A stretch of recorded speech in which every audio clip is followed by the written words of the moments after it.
Athabasca University respectfully acknowledges that we live on and we work on the traditional lands of the Indigenous people, Inuit, First Nations, Métis of Canada. We honor their ancestry, heritage, gifts of the Indigenous people, and we give thanks to them. So feel free to put your land acknowledgement up in the chat if you'd like to. I'm located on Treaty 8 here north of Athabasca. So thank you everyone for joining us today. This is the second time that we've launched this series, all about the research journey with our graduate students. And so this is a 5-part series. Today is session 1, Searching Like a Pro. So I think it's a really good place to start if you're kind of new to the research journey. And we're going to go over, Joanna's going to go over a lot of different details today in terms of search engines and things like that. So it's going to be a really great presentation. And so in case you didn't catch it before, the session is being recorded and it will be, I think, Joanna, did you put it up on the YouTube page after? Yeah, I'll put it on the library YouTube page I can send you the recording if you have somewhere to put it as well. Perfect. Yeah, I have a few people asking if the recording is going to be available. So if it will be up there, then I can point everyone in that direction afterwards. So yeah, I think that's it. There's just a couple of housekeeping items kind of before we start, before I hand the floor over to Joanna. So if you can just keep yourself muted today unless you have a question or speaking. And then if you can just maybe raise your hand if you have a question so we can keep the questions in order, that would be great. Feel free to use the chat box along the way. And I know Joanna's going to have opportunities for people to ask questions along the way as well. So your questions she will get to them for sure. So yeah, other than that, I think that's it for me and I can hand the floor over to you, Joanna. Thank you.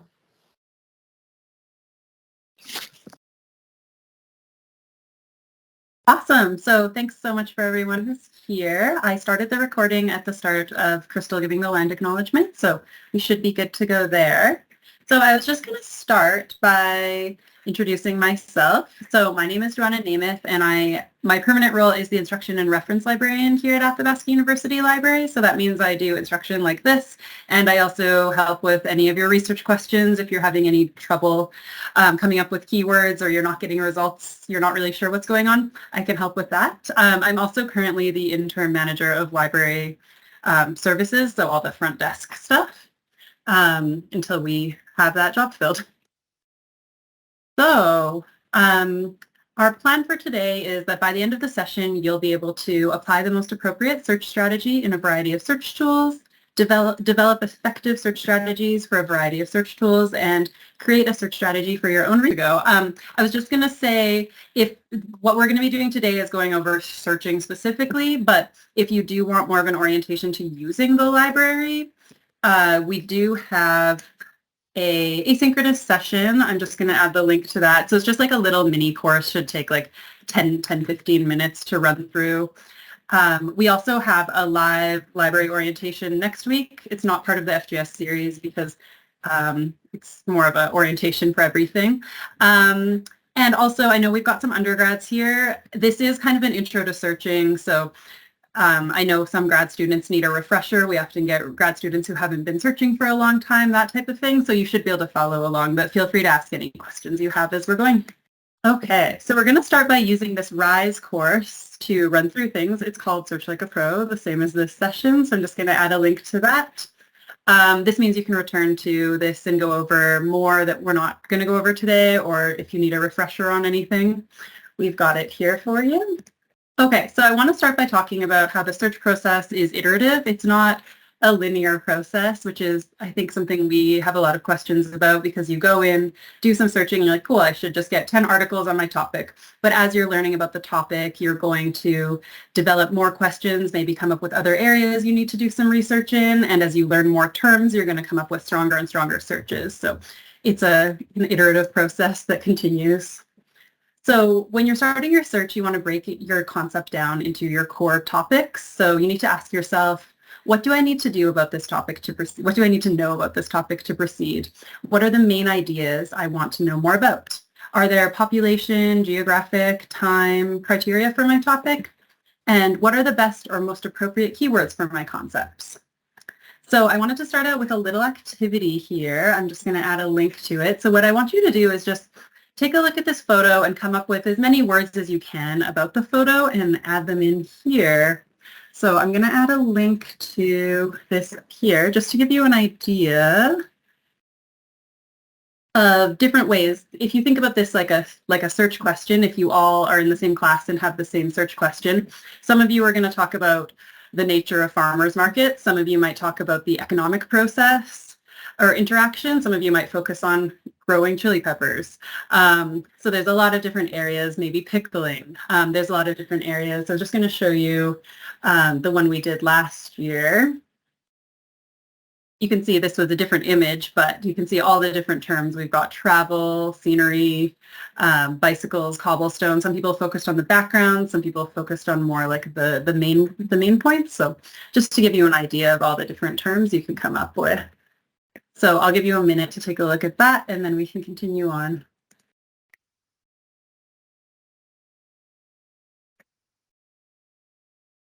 Oh, and if you don't want to have multiple windows open, totally fair. You can also write them in the chat and I can add them in for you.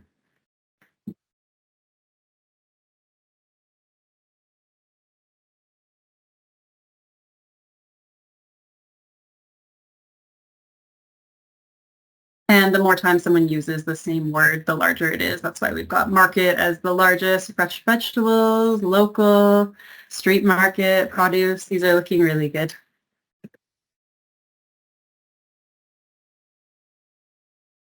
Yeah, and we've got women working. That's another really interesting area to take a look at. And street market, and I saw another one I thought was interesting, but we got herbs and spices, messy. That's another area you could go with your research on this topic.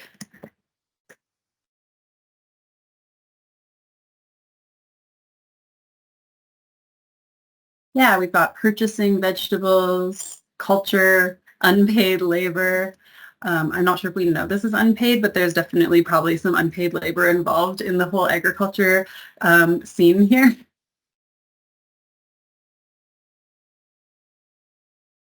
So yeah, hopefully that gives you an idea of just like starting to come up with keywords, different areas you can go with your research, and different ways that different people are going to think about these terms.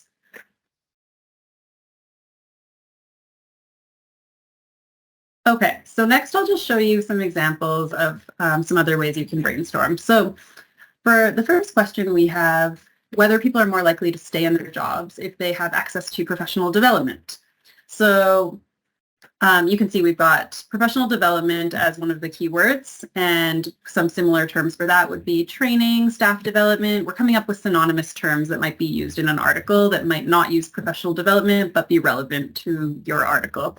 So engagement, participation. There's of course lots more words that could be used for these, but this is just an idea to get you started. And retention, I think there's for sure some other words there, but it does give you an idea. And we're going to go over the ands and ors a little bit later on.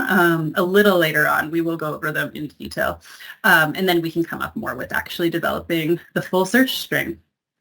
So the next question we're actually going to do as an activity. So I'll do some brainstorming with you. So I'm going to add this Jamboard into the chat and you can go in. What we want to do is our search string is, or our search question is, what effect does online learning have on the mental health of youth? So I was hoping that this would apply to a variety of research topic areas for those of you who are attending. So some people might be interested in youth or online learning. At least we're all probably somewhat interested in online learning if we're here at AU. And then mental health, I think, kind of concerns everyone. So I was hoping that would be a nice broad topic. So our idea here is that I pulled together from that search question, what effect does online learning have on mental health of youth? I separated that into online learning, mental health, and youth. So what we want to do is just grab a sticky note, and you can say mobile learning as another term for online learning, and just put it underneath there. Or for youth, we might want to do young adults. So you can just add those in. I'll give you a minute or so to get that, or a minute or two to get those going. I'm not sure. Sometimes it takes a little while to get onto a new window. And once again, if you don't want to open another window, you can just add it into the chat and I can add it in for you. Hi, I'm sorry I'm late. Hi. We're just working on an activity on brainstorming search terms for this search that we just started. So you can just click on the sticky notes here. You can add in other terms for mental health, youth, and online learning. Yeah, wellness is a really good one. I like when people come up with that. Uh-oh. I think someone just deleted. Okay, there we go.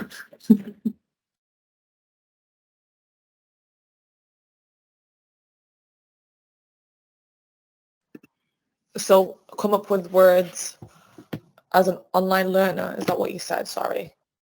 Our search question here is whether youth have, or what effect online learning has on the mental health of youth. So we've separated our search into three main concepts, which is mental health, youth, and online learning. And then you can see there the pink stickies here, and then we're just coming up with as many other search terms we could use for each of these as possible. So you can see for youth, we have teen, young adult, teenager. Mental health, we can get more into the various aspects, like depression is a really good one. But also into wellness. So there's a lot of different directions we can go with that. So everyone's coming up with some good ones here. Anxiety is a good one as well.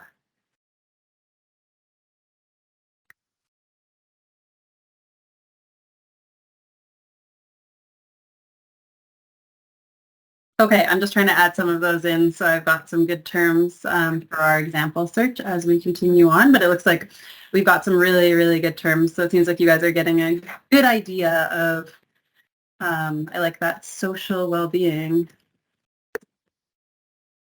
That's definitely a direction we can go with this research in terms of e-learning being it can be a little bit isolating. So great job, everyone. Now we can continue on.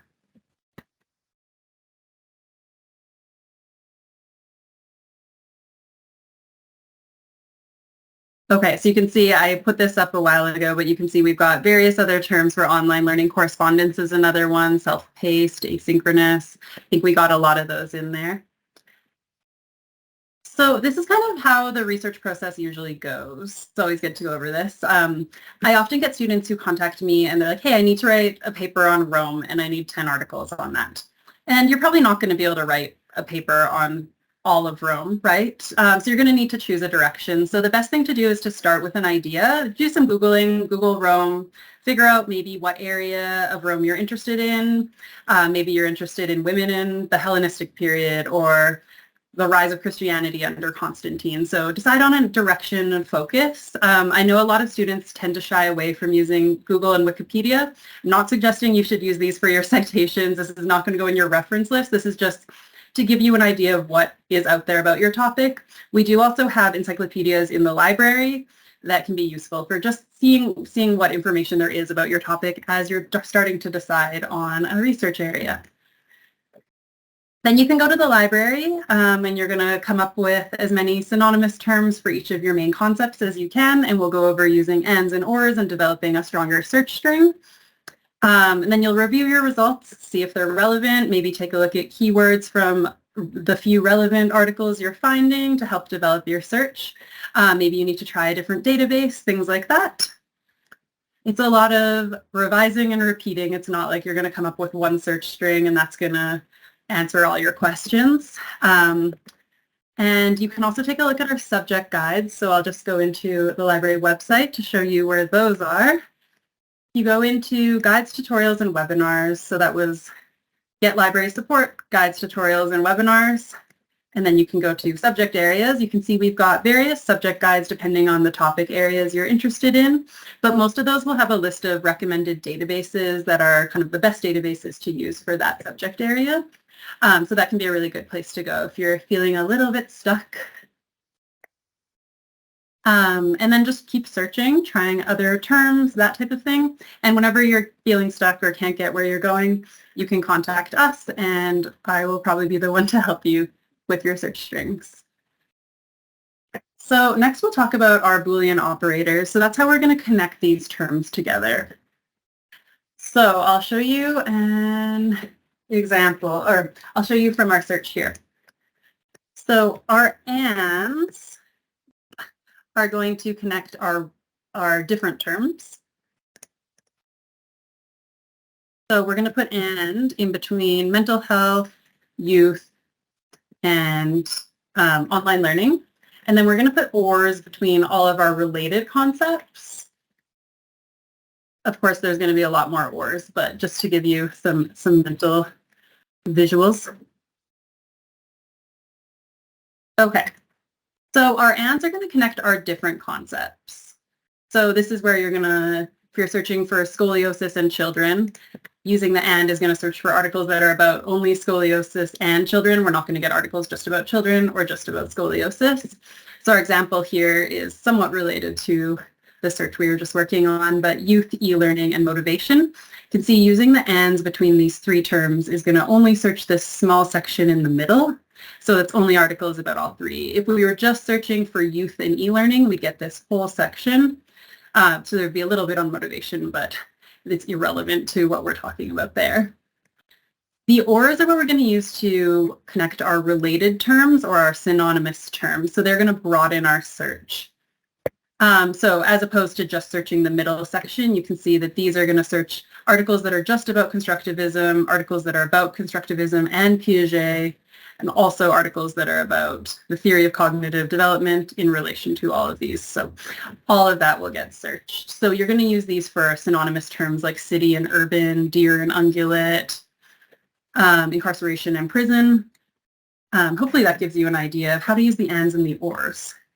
The nots are a little bit tricky. They can be a little bit problematic at times because say we're searching for, I guess the example we've got here is we're doing research on rape culture in gender studies, but we keep getting results about canola, also known as rapeseed.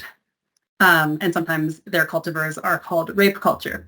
That would be a good example of a time we could say rape culture, not canola, because there probably aren't going to be a lot of articles that are relevant to our gender studies topic that are about canola. So, sorry, I did not mean to zoom in there. Similarly, we've got social cognitive theory and advocacy. We keep getting articles that are about marketing, so we put not marketing, but we are going to miss out on a section here of advocacy and social cognitive theory that may mention marketing. The other important thing we want to keep in mind is that these articles, sometimes putting not is going to be a little problematic in terms of marketing. There might be a journal of marketing that is one of the references, and we're going to leave out that article because it's going to be searching full text unless we're selecting a field code. I was just going to show you next to these. The default search is just going to be all text. If PDF is directly attached, it's searching everything in that article. So it may just be a quick mention of the topic of marketing. Going to leave it out. So especially if you're doing something more systematic, you're not going to want to use nots unless it's a really necessary point. So the other example I have is I've been doing some research with students on the Peppa framework, and I don't know if any of you have kids, but there's a Peppa the pig is quite a popular character, and so we kept getting results on Peppa the pig. So that would be another example of using Peppa framework, not pig, to avoid getting results about the pig. Okay, so just to make sure that you've got this under control, what we can do is run through this matching activity. So I'm just going to say out the two terms, and you can decide if we should use an and or an or between those. So you can just write that in the chat. So I'll just say out loud the two terms, and you can say if we should use and or between those. So cure, treatment. Okay, so and is actually incorrect there. You would use these probably interchangeably as you're working on your research. So if we're looking for cancer cures or cancer treatments, that would be an or. So let's try the next one. Dog, canine. Okay, so it's good that we're going through these because it seems like there's a little bit of confusion. So our last person who wrote or is actually correct. These are synonymous terms, so we would use or between those two. So wetlands, species at risk.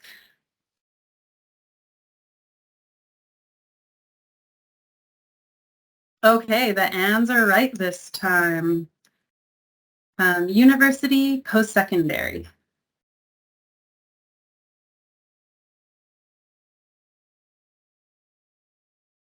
Awesome. It is or. Good job. Homeless, housing insecure. Okay, so the last person that wrote here is correct. It is or here because homeless and housing insecure would be related terms, kind of like houselessness, I think is the houseless is one of the more common ones used these days. Death, coping. Okay, awesome. That is an and. Diet, nutrition. Okay. Let's see. We've got some ands and some ors. So usually those two are interconnected, but we've got nutrition, hospital, using the same term again. Yes, that would be and. And the last one is pet therapy. Sometimes I think those could be interchangeable, but it would depend on your research area. It's most likely going to be and. And arts, confidence. Okay, so good job, everyone. I always think that's a really good one to kind of just like make sure you quite understand. It's always, I feel like the more you think about the ors and the ands, the more confusing it gets. So next we're going to get into truncations. So this is where we can account for a variety of suffixes. So you can see here we're using an asterisk. This is going to be the case for most databases, but it's always good to double check. Like ProQuest and EBSCO, I believe, both use the star truncation. I think I was looking at Web of Science or Scopus more recently, and they use like a hashtag. So you can always check in. It's usually in the help section of the database. It'll give an outline of their different codes. So that's always good to double check. But you can see we've got advoca is going to include advocates, advocating, advocacy. Communication, communicate with a star will include communication, communicating, communicates. Always useful for ones like child. Accounts for a variety of child words. Construct star is a little bit trickier because here you can see it's accounting for all of our constructionism topics, but this is also going to include construction. So this is where you want to make sure that you use the asterisks as far to the end of the root of the word as possible. So if you're getting articles about building, you could think about moving the asterisks back further to maybe have constructivist and then a star, and then constructionism, maybe after the N or the I have the star there. So just to get it further back so that you avoid articles about construction. Now the wildcard's another useful one. So you can see the hashtag will be an optional character, so that will account for, it's really useful for, say, the Canadian spellings where we add a U in the middle of the word, but the American one doesn't. Here's the example with pediatric. Sometimes there's an A there, sometimes there's not. The question mark will match one character only, so that's where it's a little different than this one. So it'll account for various spellings of women, woman. And then the asterisks in the middle will match multiple characters. So here you can see it includes hearthstone, headphone, headstone. Obviously, this probably isn't a super useful one to use in a search, but at least gives you an idea of when you might want to use that. Proximity is another useful one that can be really useful. So when we have multiple terms, you want to put quotation marks around it. If it's going to be a term like incarcerated youth, you could put quotations around it to make sure it's searching articles that are about incarcerated youth instead of youth and also incarceration. But in the case of incarcerated youth, sometimes there's going to be articles that might be about teens who have been incarcerated. They might not actually use the term incarcerated youth at all. So that's where using the proximity can be really useful. So here we're searching for term incarceration and youth within 5 words of each other. So you're going to make sure there are within the same sentences talking about incarceration and youth. So that's a really, really useful one. And then the last thing to mention is subject headings. So I'll show you a little bit more on these as we're searching, but each article should have a list of specific subject headings. And if you're getting into the medical field, this includes psychology. there tends to be very specific medical subject headings that can be really useful to know. So when you're in subject-specific databases, there will be a thesaurus or a subject heading list that you can go through to check if you're looking for articles on bipolar disorder. You run in and take a look at those, and you can see older terms that used to be used for it, like manic depression, and what might be the most common use for it. So sometimes you'll find you're searching and you're like, only getting articles from before 1990. Why is that? And it's probably because the subject term changed at some point. So that can be a really useful one as well. Okay, so next we're going to just pull up our search and try that out. So the first thing I'm going to show you is our search options. So our Discover search is an EBSCO search that searches a lot of our different databases as well as our library catalog. So that includes books, DVDs, things the library owns. So it's a really good starting place. It's interdisciplinary. It's a nice place to get started with your research. So the scholarly article search will be this search limited to only scholarly articles. So we're going to cut out those catalog entries and newspapers, that type of thing. The other thing I'll show you is if we go up here to find databases, I mentioned earlier that we do have encyclopedias, but down here you can see, you can search by, you can take a look at various databases by type, such as encyclopedias, primary documents, newspapers, theses, dissertations. So that can be useful if you didn't realize the library had those or you weren't sure where to find those. And then you can also take a look by subject area. These are very long lists. So if you are not sure which databases to use for computer science, I would recommend going into the subject guide I showed you earlier to get an idea of those, but you can also find them in here. It's just a longer list. So I'm just going to do our search that we started from our main search box. I'm going to select scholarly article search and then go advanced search. And I did have it open here. So I tried to pull in as many of our searches as many of the terms you guys came up with as I could. And I can give you a little demo of that search.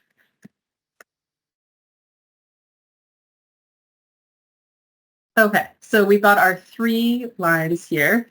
The first one, I'm going to put our young adult terms. So you can see we've got youth, put a star behind that to account for plural, adolescent, teen. You can see there's quotation marks around the young adult, and then with student as well. Then I'm going to pull in our online learning terms. And then last, I'll pull in our mental health terms. So once again, you can see we've got quotations around our 2-term terms to make sure those are searched together. So I usually like to uncheck these. They just tend to make the search a little bit too broad. And you can see we've got scholarly peer-reviewed journals selected. So we're only going to get scholarly journals. Over here, you could limit to a particular date range if you were interested. There's not a lot in this search in terms of advancing your search, but once you get more into the subject databases, you'll see a lot more options in there. And hopefully it's not too slow. Okay, so within here, if we take a look at one of these articles, you can see, so this one does not have subject terms listed. It might have them in the article itself, but they don't have them here. So as you're looking through the databases, as you're looking through your results, you'll get an idea of different topics that other terms you might want to use. Like you can see a lot of these are about pandemic. Maybe we don't want pandemic, but maybe that would be really useful to take a look at. So we might want to add those in. Yeah. Okay, here you can see there's a long list of subject terms that have been included for this article. These are usually, there's sometimes author-supplied keywords and then also the subject terms that the database has included for the article. So those can give you a really good idea of additional terms you might want to use to help develop your search. The other things I'll show you here, we'll get more into journaling your search if you come to our Keeping Organized webinar. But over here in the search history, you'll get a list of all the searches we've done. So we've only done one so far, and then you can take a look at the results. So if you try a search and don't like it, you can go back to one of the earlier searches. This will time out, so you want to be a bit careful with that. It's always good to just pull up a search if you're getting relevant results, copy it somewhere else, like a Word document, just to make sure you have it if you want to return back to it.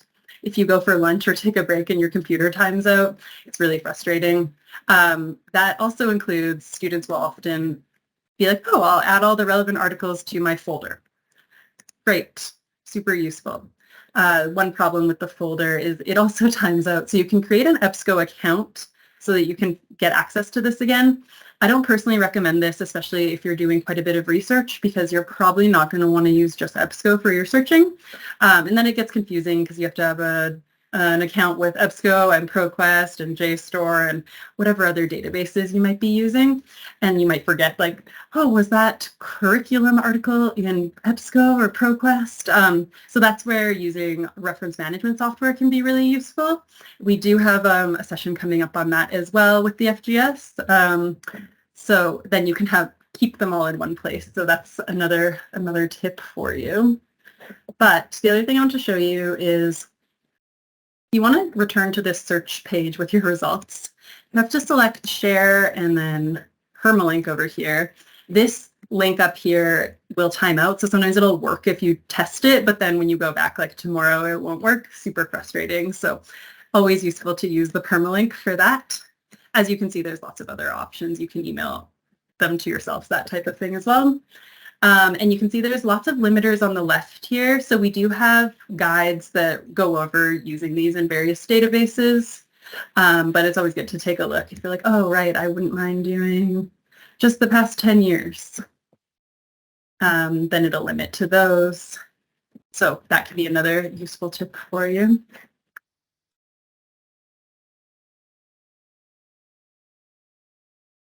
Okay. Oh yeah, so this is another area. We do get lots of students who are needing to limit to a particular methodology. Maybe you need to find all literature reviews, or you need to find empirical research. So as you can see, this is EBSCO's that's Medline. And I'm not sure which database this is in. This might just be our regular non-subject specific ProQuest. I think so.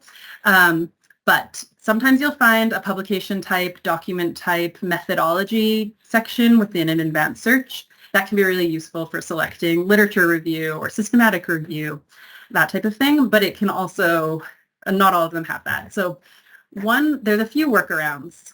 So if we add a second line here, one thing to know is that if we add method star and put that into the abstract, typically articles that have a specific methodology, empirical study, if that's going to be listed in the abstract, it is probably a scientific study. So that is a good way to just quickly limit out a lot of articles that might not be relevant to what you're needing for a course.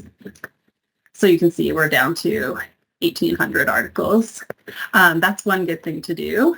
You can also do literature review. This is a lot more limiting, so it depends if there are articles about that are literature reviews in here. And then you can either put it in the abstract or it should be in the subject heading as well. So you can see we're down to 27 if we do that, and down to 1.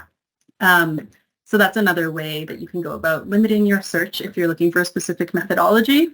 And for the psych students we have today, Psych Info has a really good methodology section that will help you a lot with that. Okay.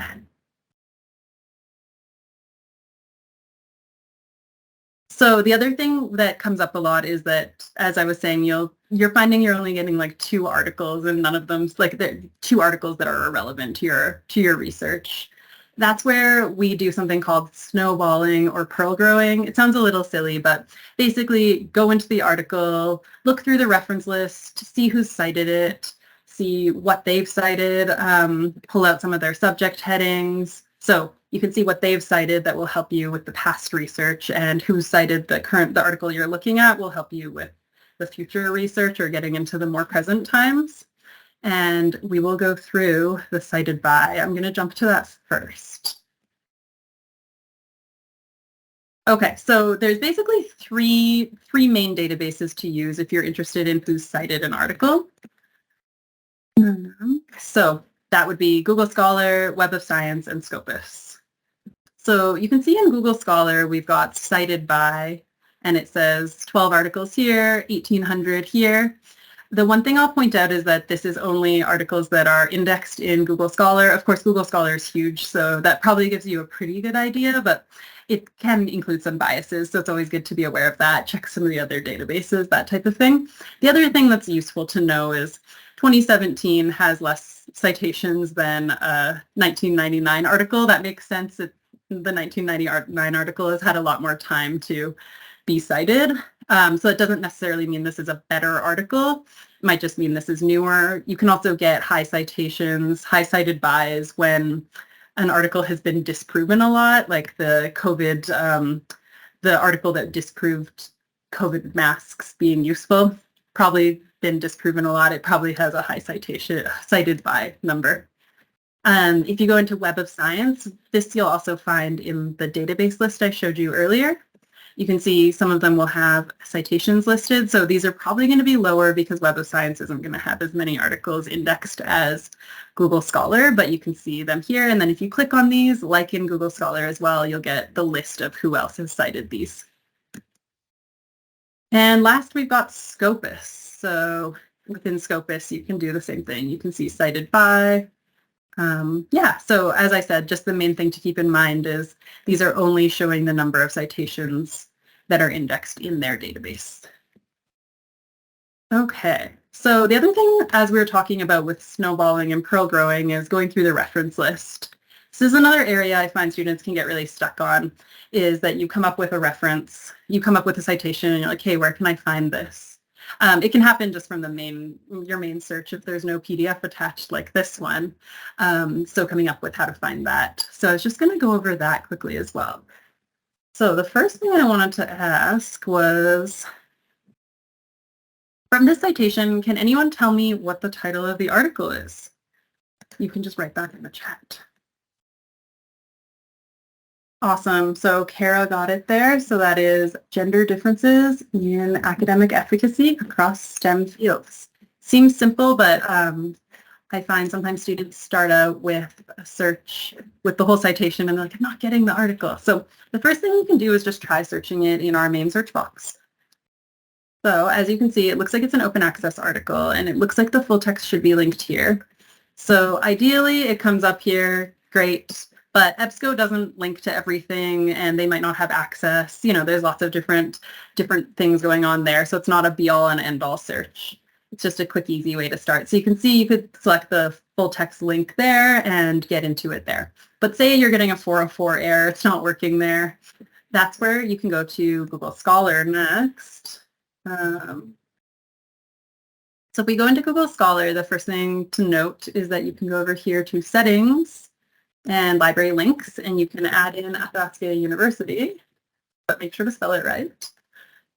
And then you can select these and save it. If you're in your Google account, I'm in incognito mode right now, so I had to add it again, but if you're in your Google account, it will stay saved in there. And then we could search the article there. You can put quotations around if you need to focus it. This one's kind of has enough going on that you're probably going to find the right one. And then you can see we can get it as a PDF here. If we click here, it just takes you one more step to get it, but it's just the way that these indexings work sometimes. So that's a second way to get it. Google Scholar is kind of an easy solution for a lot of these things. So the next thing we can do is a journal title search. So can anyone tell me the journal title? So that's the journal that the article was published in.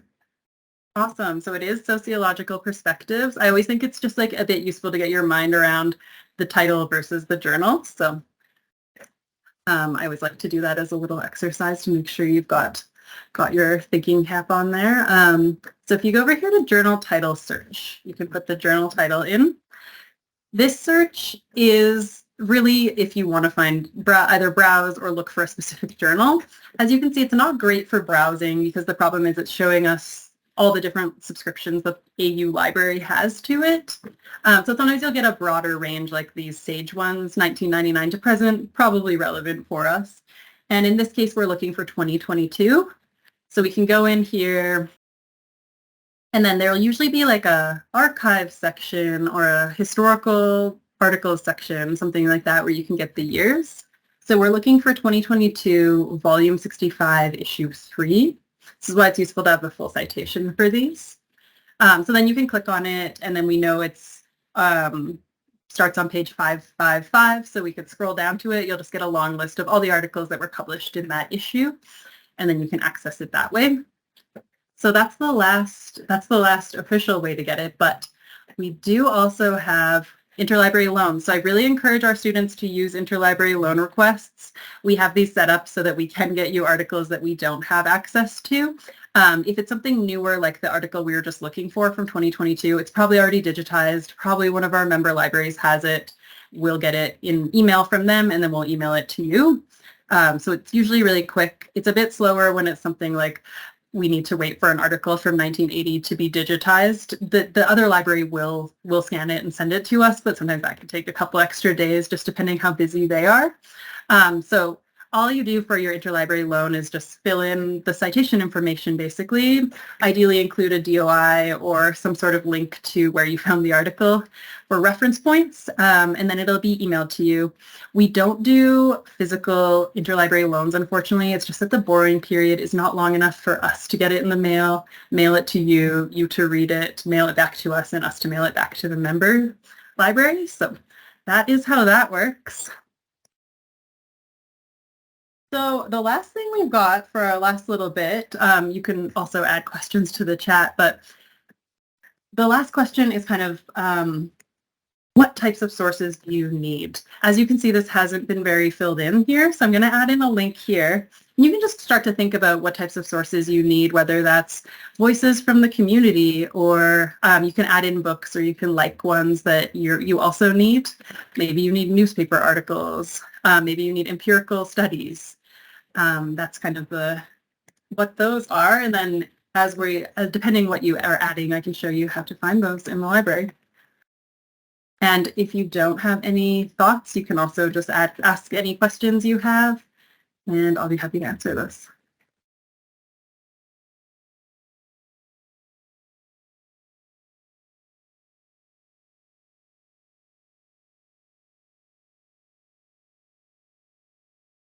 Awesome. Someone added peer-reviewed journals. I've been waiting for that one to be added for a while. I was really surprised no one had added that.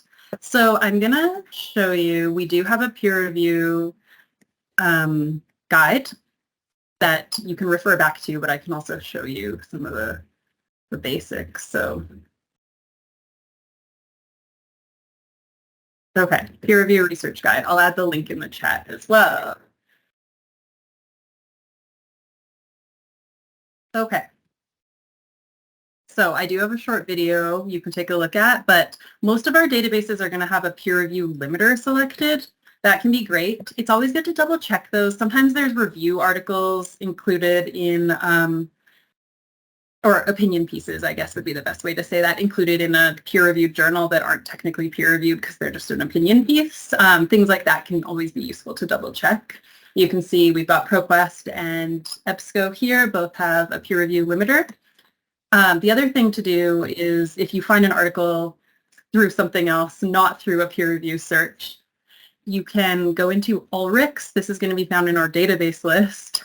I would recommend watching this video. It's a little bit confusing, but more or less you search the journal that the article is published in, and you can find out if it was peer-reviewed based on if it has a little referee jersey next to it. But if you click on it, it'll give you information on if the journal is peer-reviewed or not. For theses, if you go into our database list here, essentially ProQuest dissertations and theses is the best place to go. It is the widest variety of theses and dissertations. So you can go in there. Sorry, I think I have to press search. Oh yeah. As you can see, there's a lot of these, but if you go into ProQuest here, It's a really useful one. The other thing I can show you is in our FIND databases, if you go to digital collections, we have actually AU dissertations and theses and research included in some of these. I think D theses is kind of the best one to go to for that. And then AU space is the institutional repository. So that's another one that can be useful to go to. Relevant within the last 10 years. So you can limit, as I was showing you, by the year. I'm not sure about relevant within the last 10 years. I'm not sure what you mean or how we would go about finding that, but I can tell you which ones have been published in the last 10 years. So you can see in ProQuest here, there's a last 10 years option. Okay, and yeah, we can just, any other questions anyone has? Oh, unpublished work. That is a good one.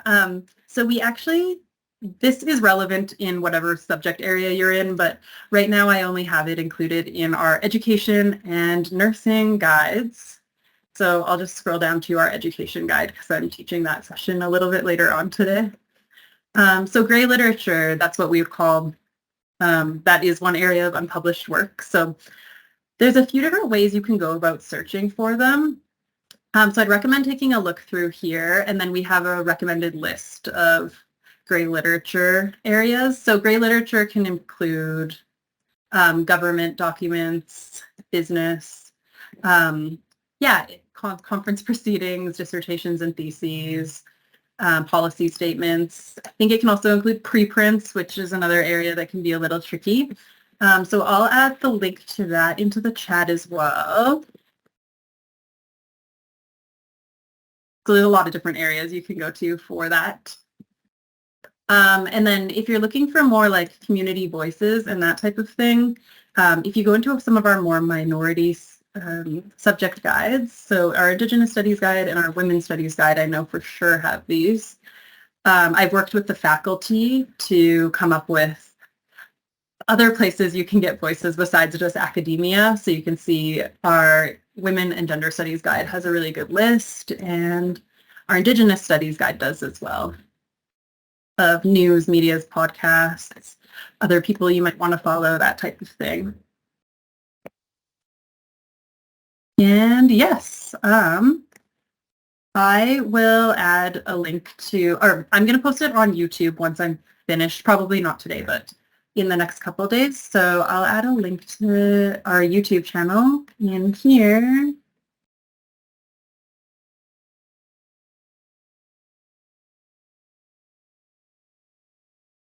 And I will add a recording of this to our YouTube channel.